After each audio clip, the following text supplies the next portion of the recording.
unë nuk mund të votoj certifikimin e këtyre rezultateve. Rrezik realisht edhe për demokracinë.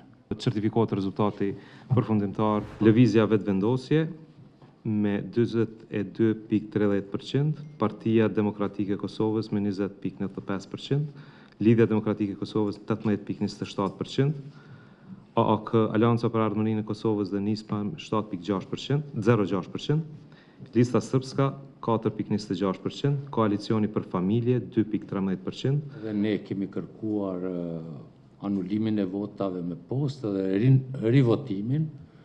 Gjykata Supreme nuk e ka miratuar këtë kërkesë. Ne do t'i ndjekim rrugë ligjore, do t'a dërgojmë edhe në gjykatën kushtetuese me kërkesën për mas të përkohshme për mos zbatimin të kësaj pjese të votave.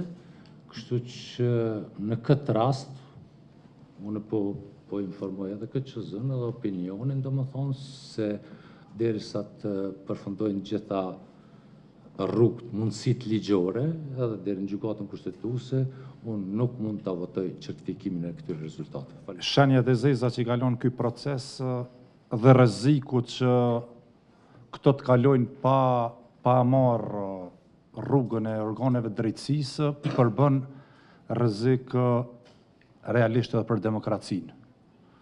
Deformimi i rezultatit që vjen prej hezitimit apo refuzimit të qoftë PZAP-s, qoftë Supremës, kur faktet kanë qenë të renditura para që sa lejojnë edhe aspekti edhe ligjor, po edhe procedurat administrative, përbën për mu një thirrje të hapur që këto dy institucione i kanë bërë shkelzve të ligjit në të ardhmen, që të vazhdojnë me manipulim procesit, sepse e kanë mbështetjen e tyre. Kush është për certifikimin e rezultateve?